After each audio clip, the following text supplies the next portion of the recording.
Nuevo contacto de Ya Ciudadana aquí en el Provincial Radio Online y en provincial.com.ar, por supuesto con Jazmín Aidar, que nos acompaña en este tramo de nuestra programación. Y hoy con un invitado, Jazz, que, bueno, tiene que ver y mucho con este tiempo que corre de la política y de la comunicación, y en tiempos que se vienen, en modificaciones que se vendrán de aquí al futuro, en lo que tiene que ver con el mapa político del mundo y obviamente en este caso también mirando lo que ocurrirá este año en los Estados Unidos con las elecciones y el recambio presidencial. Por eso le damos la bienvenida naturalmente a Daniel Iboscus, que nos está acompañando. Bueno, Jazz, hecha la presentación, por supuesto, lo saludamos también a él, pero le damos la bienvenida formal.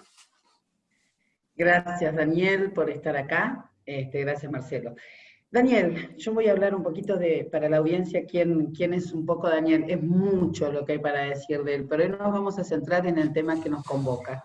Él es presidente de la Cumbre Mundial de Comunicación Política, un pionero que ya lleva 14 años. Vos corregime si tengo alguna fecha, Daniel, que no coincide. Aparte de haber trabajado como consultor político en República Dominicana, Perú, Ecuador, Colombia, se adelantó el tiempo, Daniel, por eso hoy es tan importante hablar con él, porque escribió en el 2009 Obsesión Digital, Ellas, Mujeres y Políticas, Vivir Conectados, Sexto Sentido Digital. Así que bienvenido, gracias por el privilegio de tenerte con nosotros hoy, y vamos con la primera pregunta que para mí es fundamental. Tu mirada sobre lo que hoy está ocurriendo en Estados Unidos, la crisis que tienen con el tema del votante y el uso del correo, pero sobre todo de esto que está pasando con Trump, Biden llevando a una mujer por primera vez, ¿no? Como vicepresidenta, si se diera y ganara las elecciones. Danos tu mirada como analista político. Bienvenido. Bueno, Jazz, Marcelo, gracias por la invitación. Para mí es un gusto poder compartir con ustedes en el programa.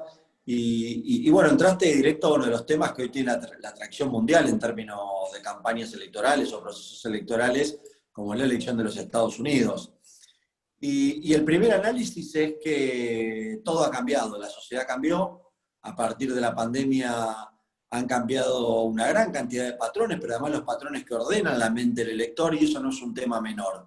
No es un tema menor porque el caso de los Estados Unidos es un caso paradigmático, porque antes de la pandemia nadie, pero absolutamente nadie dudaba que Donald Trump se encaminaba sin grandes sobresaltos a la reelección y a hacer un nuevo mandato como presidente de los Estados Unidos. A partir de la irrupción de la pandemia empieza a cometer errores, empieza a haber desaciertos, y te diría que hasta hace algunas semanas, inclusive en la actualidad, nadie duda que Donald Trump va a perder la elección de los Estados Unidos.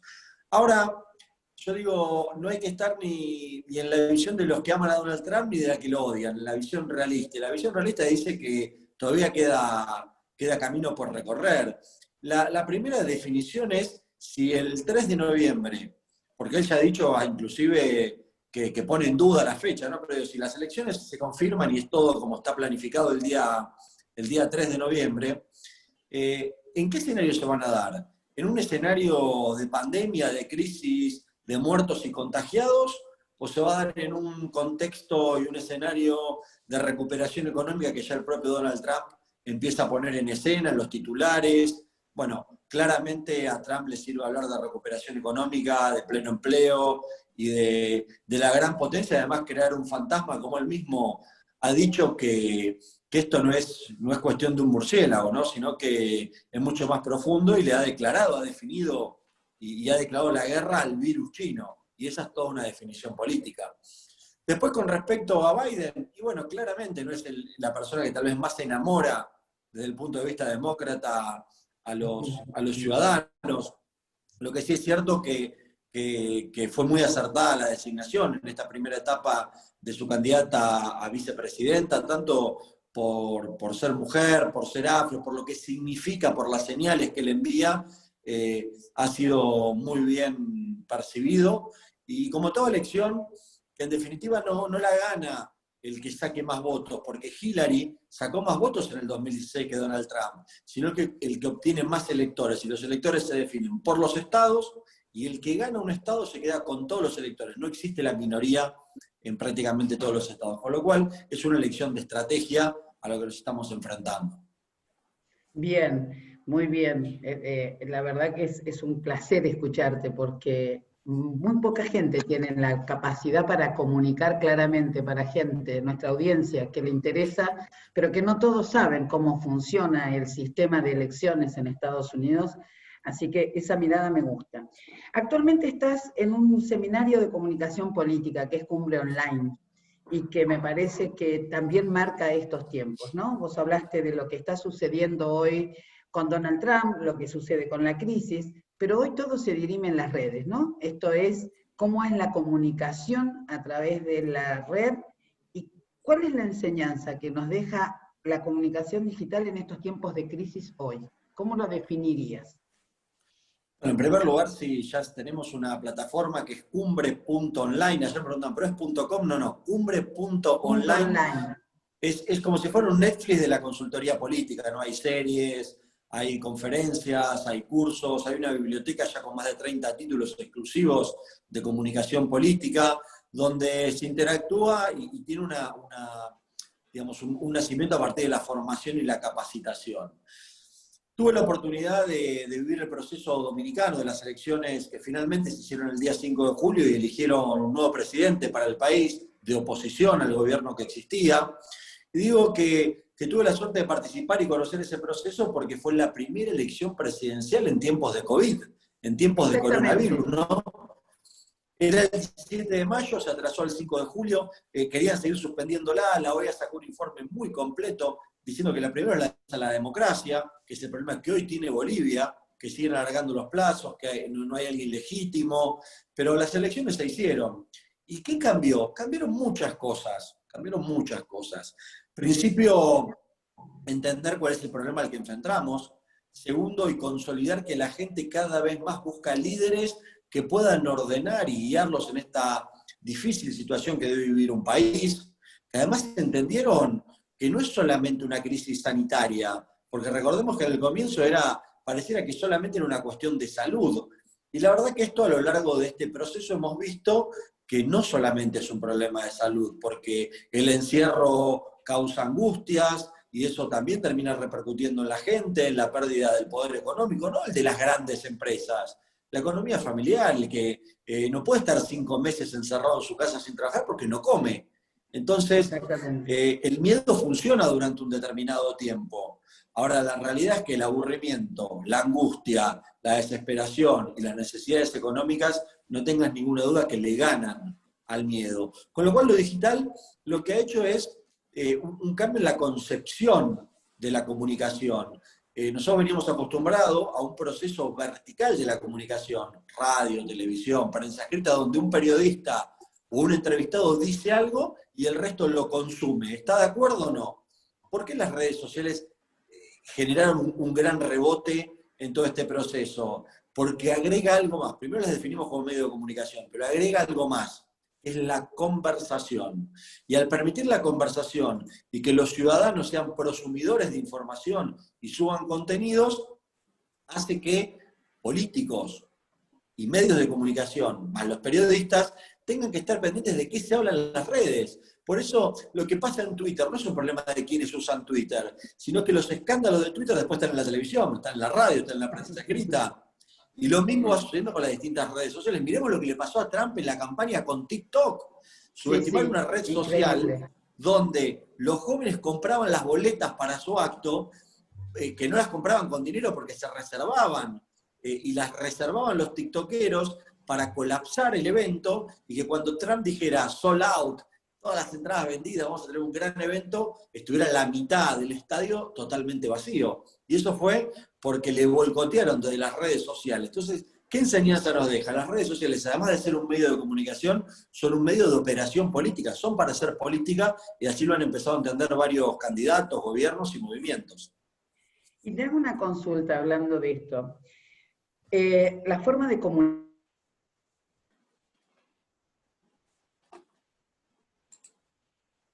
Es impensable que alguien que defina y que quiera hacer una estrategia de campaña no tome en cuenta una estrategia digital.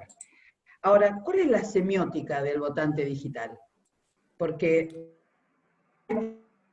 definir lo que era la forma de comunicación desde la ciencia, ¿no? Entonces digo, ¿cuál es para vos la semiótica en un votante digital? Yo creo que nosotros tenemos que tender desde nuestra lógica, vos lo decías al comienzo de la entrevista, a simplificar procesos que a veces los quieren hacer complejos. ¿Qué quiero decir con esto? Primero tenemos que redefinir quién está del otro lado de la pantalla. ¿Por qué las redes sociales funcionan? Porque hay público del otro lado. Y todos necesitamos conectar, generar empatía, transmitir las emociones en una campaña electoral.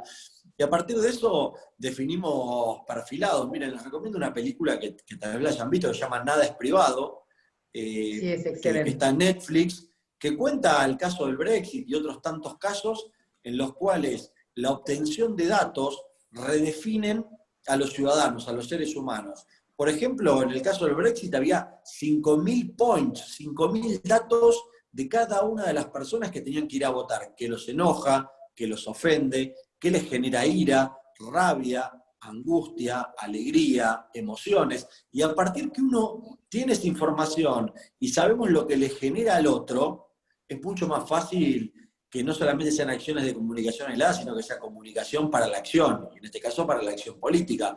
Con lo cual te diría que la redefinición tiene que ver con conocer al que está del otro lado. Cuanto más información, cuanta más conectividad, cuanta más interpretación, una vez se agarra la cabeza cuando ve a partidos y gobiernos o presidentes que suben a las redes sociales comunicados de prensa. ¿Quién lo va a leer? Ni el propio tipo que lo sube va a leer ese comunicado de prensa. Entonces digo, hay que entender que cada red tiene un formato y que la gente que está en esas redes quieren que hablen sus formatos, no en los formatos que quieren imponer de afuera, porque si no, lo único que van a lograr es que o que cambien de canal o que directamente dejen de seguirlos. Daniel, en esta idea que marcás del líder, ¿no? De que la gente elige líderes y evidentemente no movimientos, digo, sin ir más lejos, ni tampoco meternos en la política local, pero nuestra política local es que es la más cerca, la gente no tiene ningún inconveniente en votar hoy una persona y de aquí a 7 meses hacer una marcha en contra de esa persona, y por ahí el día de mañana cambiar el voto o no, o seguir con ese mismo voto. Pero todos esos movimientos se dan a través de las redes sociales. Es decir, ya hoy lo que marco en la red social es lo que agrupa a la gente en una protesta, es lo que agrupa a la gente hasta en un pensamiento.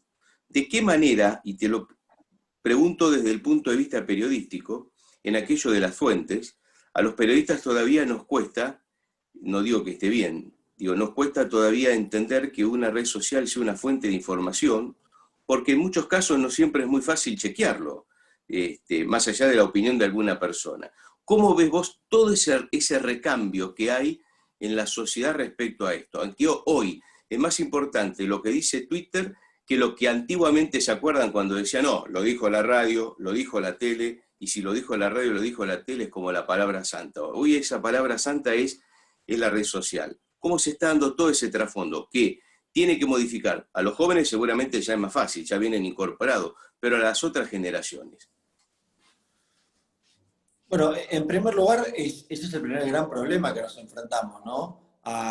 Pero ¿y por qué estás compartiendo esta información? Porque lo vi en Facebook. Bueno, eso no es nada, como tampoco es nada verlo en la televisión o en la radio. Acá la clave y el futuro de la comunicación van ancladas en dos grandes parámetros, que es quién lo dijo y dónde lo dijo. Vos podés decirlo en Twitter, pero ¿quién?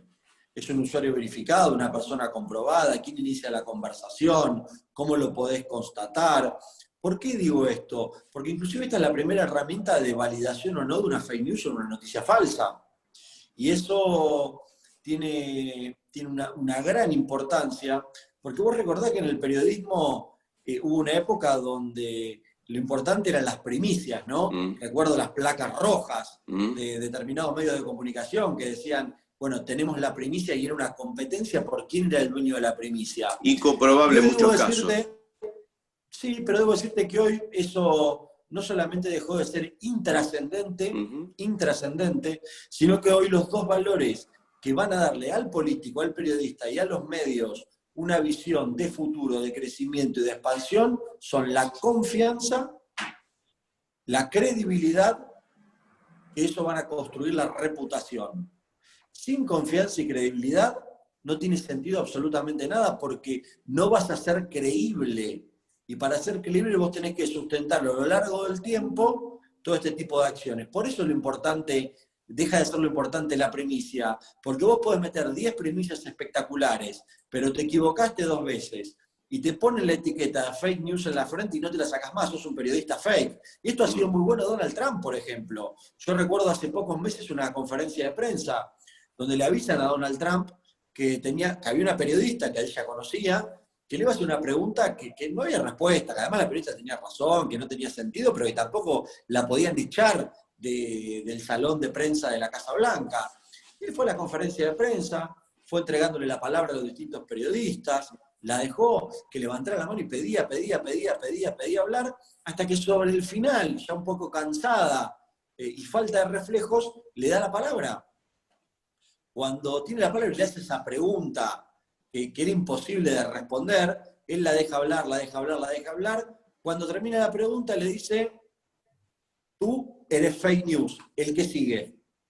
Ya está, para todo el mundo ella era una fake news, la etiquetó, cambió, él maneja el discurso, el micrófono, porque estaba en su casa, y a partir de eso se empiezan a dar determinadas situaciones de salidas, de bloqueo, de cambio de tema. Sepamos que hoy te diría que prácticamente todos los líderes en el mundo están no solamente preparados, sino que se entrenan, tienen un coaching, hay una preparación por detrás, que en algunos se notan los cambios de manera evidente, y otros tal vez siguen cometiendo los mismos errores de siempre. Y yo te preguntaría, ¿no? A partir de eso, ¿cómo se redefine la sensación de cercanía utilizando como un medio de las redes? Porque antes la definías por el camino del candidato, ¿no? Caminar y estar. Hoy la cercanía, lo hemos visto con el actual presidente. Cuando comenzó la cuarentena, él a la madrugada o se quedaba muy tarde a la noche dialogando con la gente joven, que le pedía que los mandara a dormir, que los saludaran por su cumpleaños. Depositaron en Alberto Fernández como yo te diría, una figura paternal, ¿no? Se sentían cerca de él. Esto es un ejemplo, digo, porque fue al principio de la cuarentena, cuando había como un enamoramiento, como una cuestión de seguridad, está el virus, nos están cuidando, los mandaba a estudiar el presidente. Él logra esa cercanía, lo pongo como ejemplo para dar a entender esto que te quiero preguntar. Además del medio que utilizamos, ¿también necesitamos trabajar con nuestro candidato en esa sensación de empatía y de cercanía que puede atravesar una pantalla? Sí, eso es la clave, Yo siempre digo, cuando alguien va a votar, inclusive con sus gobernantes, cuando tiene que elegir y mira a los dirigentes, lo primero que hace es trata de mirarse al espejo y que esa persona sea lo más parecido a uno. Por eso la crítica facilista de todos los políticos son iguales, o la queja por la queja misma. Yo siempre le digo, miren, absolutamente todos los políticos que hay en la Argentina, como hay en los distintos países del mundo, son producto de la sociedad que tenemos. No es tan simple esto, ¿no? No es que vienen ni de la Luna, ni de Marte, ni de otro lugar de la estratosfera. Entonces, yo trato de entender por qué se dan determinadas situaciones. La cercanía es fundamental, sí. Lo digital, aleja, no. Mirá, yo te llevaría a una discusión, no sé de qué año, de qué época es el teléfono fijo de las casas, ¿no? Pero mi abuela en su momento decía, bueno, pero ahora que tenemos teléfono no nos vamos a ver más porque en las casas ponen un teléfono, y era el miedo, ¿no? Con las redes pasó lo mismo. No, las redes alejan a la gente. No, la verdad que eso no es cierto, eso depende del uso que uno le dé, de cómo uno se pueda aislar. Tal vez los videojuegos que existen desde tiempos atrás no es un fenómeno nuevo. Lo que sí me parece que hay que saber usarlas, que hay que saber qué hacer y qué no hacer. En el caso que muy bien mencionaba Jazz con respecto al presidente Fernández, él empieza con una etapa comunicacional muy, muy fuerte, de manera contundente, oportuna. ¿No? Recordemos que yo he visto números y hemos trabajado encuestas donde en los primeros 15 días de la cuarentena llegó a tener hasta 92% de aprobación, ¿no? Sí, sí. Cosas Claro. increíbles. Pero eso también era ilógico. Eso va a bajar prácticamente hasta los niveles de lo que él sacó en la última elección presidencial, que sería un número lógico, y en tiempos de pandemia, en tener que ir recalculando el mensaje. Vos fíjate que ya en la última conferencia dijeron la cuarentena no existe, ¿no? Él lo dijo propiamente, ¿de qué cuarentena me hablan si no existe? La gente está en la calle. O de pasar a sobrevender expectativas que ya estamos fabricando la vacuna. Bueno, creo que se empieza a administrar y hay que ser muy cuidadosos en la administración de las expectativas a la hora de comunicar, sobre todo en tiempos de pandemia, porque también lo que nos ha enseñado este proceso es que hay presidentes que empezaron muy bien, que van cayendo, otros que estaban muy mal y les permiten recuperar. Digo, al inicio de la pandemia o los primeros 15 días parecía que Bolsonaro de Brasil lo terminaban sacando como sea y hoy está en cuanto a imagen y percepción en su mejor momento. Esto no porque sea defensor de Bolsonaro, sino todo lo contrario, sino siendo pragmático a la hora de hacer los análisis. Esto es una película, no es una fotografía. Y la película empezó con el inicio de la pandemia. Veremos cómo termina cuando la población esté vacunada, quiénes fueron los ganadores y los perdedores. Y lamentablemente hay un montón de gente que ha quedado en el camino, ¿no? Que eso es lo más complejo. Totalmente coincido con vos en este análisis que haces. Y en virtud de eso, la pregunta que te hago ahora es, vos liderás la cumbre. Y lo empezaste en un momento en que la gente no pensaba en que la comunicación digital iba a ser hoy primaria, te diría, ¿no? Hoy creo que es esencial pensar que hay que trabajar mucho para poder seguir sosteniendo esta estructura que pensaba que se iba a colapsar por la cantidad de datos que se usaban. No fue así, hubo un concierto entre, en el caso nuestro, gobierno y empresas, para bajar un poco la velocidad y que todos pudiéramos tener la conectividad. Ahora, la pregunta que te hago tiene que ver para mí con algo que es fundamental dentro de las campañas políticas, y que vos sos un experto en eso. Hablamos de redes, hablamos de comunicación, de la importancia del discurso, de utilizar las herramientas que tenemos. Pero ¿cómo haces para lidiar con las fake news en épocas de campaña política? ¿Cuáles son las herramientas que vos le aconsejarías y que tienen que tener en cuenta para esto, para que la gente pueda decidir qué y qué sí y qué no, más allá del equipo del candidato, pero ¿cómo se hace? Bueno, en primer lugar, vos diste con algo que es central, que es tener un equipo profesional y especializado. Voy a tratar de manera sintética darte 6 o 7 tips que deben tenerse en cuenta para ser bien prácticos. El primero, al recibir una fake news, apaguen el teléfono celular, ¿no? Alejate del teléfono y no contestes en caliente, ¿no? Porque generalmente la bronca te hace poner cualquier disparate y agrandar aún más la crisis, o inclusive salir a hablar, ¿no? Sin tener una estrategia clara, contundente y concreta. Segundo tema, no alcanza con tener la verdad. Esto me ha pasado con un montón de candidatos y líderes que dicen, no, pero eso es mentira. Yo tengo la verdad. Y la verdad, yo te diría que lo único que le importa a la gente es la percepción. Y en muchos casos, la mentira termina siendo la verdad de la gente, y eso es un problema. Con lo cual, la verdad no alcanza. Hay que operar la verdad, hay que instalarla, hay que defenderla, y hay que hacer que tu verdad sea la verdad de la gente. Otro tema que me parece importante es ir al núcleo de donde nace esa fake news. Porque toda fake news es una oportunidad. Toda fake news es una oportunidad. Entonces, a partir de entender que toda fake news es una oportunidad, es con una estrategia contundente, con una salida con datos e información, con un modelo de comunicación creativo y no con comunicados de prensa. El tema, que es el cuarto punto, el tema de la creatividad y la salida es fundamental. Mirá, les voy a poner un pequeño ejemplo para uno dice, bueno, ¿pero qué es ser creativo? ¿Escribir con lápices de colores? No. Ser creativos es, voy a poner un ejemplo fuera de Argentina, a 15 días de una elección, a un candidato, una personalidad pública muy bien posicionado, donde gran parte de su sustento se daba también en el buena persona, en la buena familia, en las buenas prácticas. La tapa de la principal revista del país, que después eso replica en los medios de comunicación, lo pone en tapa diciendo que la mujer y los hijos lo abandonaban de la casa por violencia intrafamiliar que le pegaba a los hijos.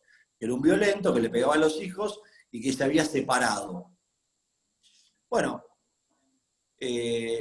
lo primero que haría cualquiera es enojarse, decir que es mentira, atacar, contar tu verdad, me van a escuchar, llamar a conferencia de prensa, emitir un comunicado. Lo primero que hizo él fue el silencio y generar suspenso y la expectativa sobre lo que lo habían denunciado. Entonces dijo, nadie habla, la campaña, el partido, y vamos a 48 horas de silencio, y en 48 horas, desde mi cuenta de Instagram, yo les voy a contestar y voy a responder todo lo que necesiten que les responda, pero además voy a contar mi verdad. Con lo cual se generó expectativa. ¿Qué hizo? Llevar el público hacia su red social. Pero además de una manera creativa, porque todos estaban esperando que empiece el vivo, querían ver qué es lo que iba a decir. Y mientras tanto esas 48 horas eran suspicacias, era agrandar la bola de nieve, la crisis. En esas 48 horas el equipo especializado y profesional, sumado a la operación política que también es clave, él inicia el vivo desde arriba del auto. Y se sorprende. Y dice, bueno, se han hablado muchas cosas, esto nos ha servido para reflexionar, y empieza a darle el sentido sentimental a la locura que estaban viviendo. Y le dice, miren, la verdad que sí, es verdad, me separé.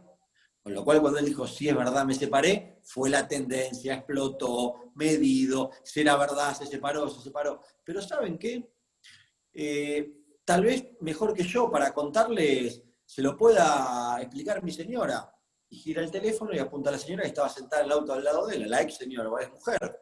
La mujer dice, la verdad que tomamos distintos caminos de vida, porque la pasión que él tiene por la política, lo que quiere dejar, lo que está haciendo, para mí no es la prioridad, no comparto el dedicarle la vida a la política y a la gente, y quiero tener mi vida también con mis hijos, y decidimos tomar dos caminos diferentes, pero él es entregarle su vida a la política y a la gente. Y empieza el silencio, ¿no? Y dice, bueno, pero además, ya que la violencia era contra mis hijos y era intrafamiliar y lo golpea, tal vez le gustaría conocer la opinión de ellos. Y en el asiento de atrás estaban los hijos. Dice, no, ¿cómo mi papá nos va a pegar? Se le tiraban arriba del padre. Papá, por favor. Digo, bueno, tienen que entender que en política no todo vale. Y nosotros tenemos valores, y empezó, bajó su línea discursiva. Con lo cual, no solamente fue contundente, sensibilizó, volcó a la población de su lado, salvo los que son contra, por supuesto. Y esa lo convirtió en una oportunidad y un caso emblemático a la hora de responder una fake news, que no alcanza con un comunicado de prensa.